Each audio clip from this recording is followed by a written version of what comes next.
हल्दी घाटी का युद्ध, स्वाभिमान, स्वतंत्रता और बलिदान की अमर गाथा। भूमिका। जब इतिहास ने सांस रोक ली। भारत के इतिहास में कुछ युद्ध ऐसे हैं जो केवल तलवारों से नहीं लड़े गए, बल्कि आत्मसम्मान, स्वाधीनता और स्वराज्य के लिए लड़े गए। ऐसे ही युद्धों में एक युद्ध था हल्दी घाटी का युद्ध। ये युद्ध किसी राज्य विस्तार के लिए नहीं था, न ही किसी सिंहासन की लालसा के लिए। ये युद्ध था गुलामी और स्वतंत्रता के बीच, अकबर की साम्राज्यवादी नीति और महाराणा प्रताप के स्वाभिमान के बीच। हल्दी घाटी की धरती ने उस दिन जो देखा, वह केवल युद्ध नहीं था, वह था त्याग, वीरता और आत्मबलिदान का महायज्ञ। युद्ध से पहले का भारत, सत्ता और राजनीति। 16वीं शताब्दी में भारत का अधिकांश भाग मुगल साम्राज्य के अधीन आ चुका था। अकबर एक कुशल शासक था, जो युद्ध के साथ साथ कूटनीति में भी निपुण था। उसने कई राजपूत राजाओं से वैवाहिक संबंध बनाए, अधीनता स्वीकार करवाए, सम्मान और पद देकर उन्हें अपने पक्ष में किया। लेकिन मेवाड़ ऐसा राज्य था जिसने कभी भी मुगलों की अधीनता स्वीकार नहीं की। मेवाड़ के शासक महाराणा प्रताप के लिए स्वतंत्रता केवल एक राजनीतिक शब्द नहीं था, बल्कि वंश परंपरा और आत्मा का प्रश्न था। महाराणा प्रताप, सिंहासन से बड़ा स्वाभिमान। 1572 में महाराणा उदय सिंह के निधन के बाद महाराणा प्रताप मेवाड़ के शासक बने। राजा बनते ही उनके सामने सबसे बड़ी चुनौती थी अकबर का दबाव। अकबर ने कई दूत भेजे, राजा मान सिंह, भगवान दास, टोडरमल। संदेश एक ही था, मुगल अधीनता स्वीकार करो, वैभव और शांति पाओ। लेकिन महाराणा प्रताप का उत्तर भी अडिग था। मेवाड़ का राजा किसी बादशाह के सामने सिर नहीं झुकाता। यह उत्तर युद्ध की घोषणा था। युद्ध की तैयारी, साधन बनाम साहस।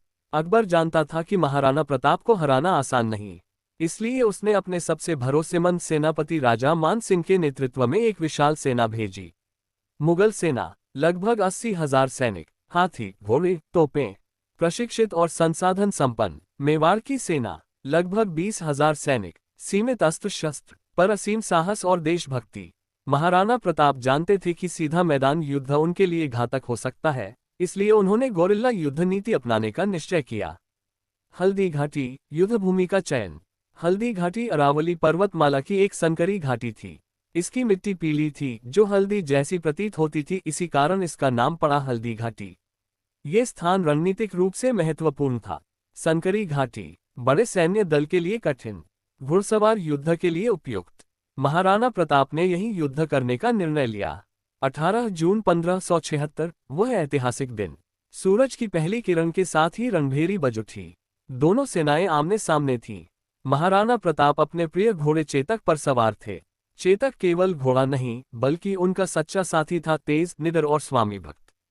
युद्ध का प्रारंभ। जैसे ही युद्ध शुरू हुआ, तलवारें टकराईं, भाले चमके, धरती रक्त से लाल होने लगी। राजपूत सैनिक एकलिंग जी की जय के उद्घोष के साथ टूट पड़े। महाराणा प्रताप का पराक्रम। महाराणा प्रताप स्वयं युद्ध भूमि में सबसे आगे थे। उनका कवच, उनकी विशाल कदकाठी और उनकी तलवार सब भय उत्पन्न कर रहे थे। कहा जाता है कि उनकी तलवार का एक वार हाथी के कवच तक को चीर देता था।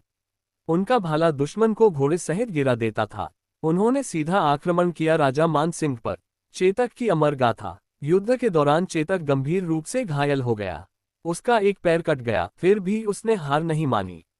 जब मुगल सेना ने महाराणा प्रताप को घेर लिया, तब चेतक ने अपनी अंतिम शक्ति लगाकर एक गहरी नदी को लांघा, अपने स्वामी को सुरक्षित स्थान तक पहुंचाया और वहीं गिर पड़ा। चेतक की आंखों में संतोष था, स्वामी सुरक्षित थे।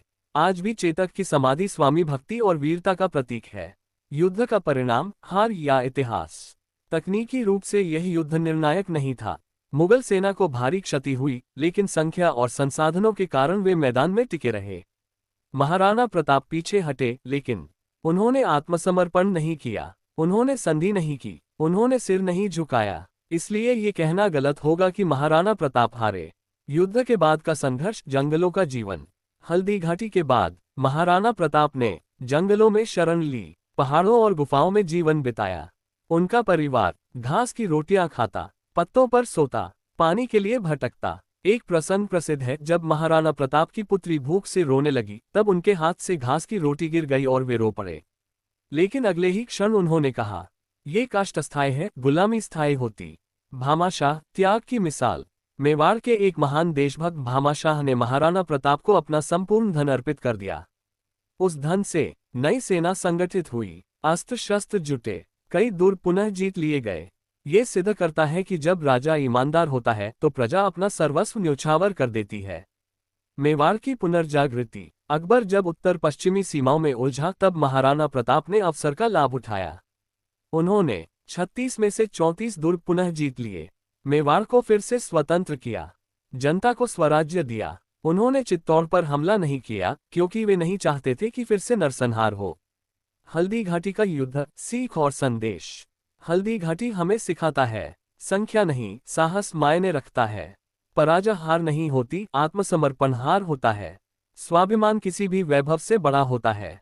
ये युद्ध आज भी युवाओं के लिए प्रेरणा है।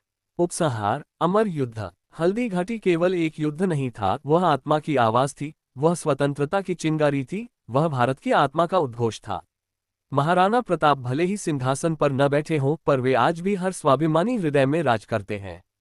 जय एकलिंग जी, जय महाराणा प्रताप, जय हल्दी घाटी। भारत माता की जय। Reason letter I, reason letter and fire.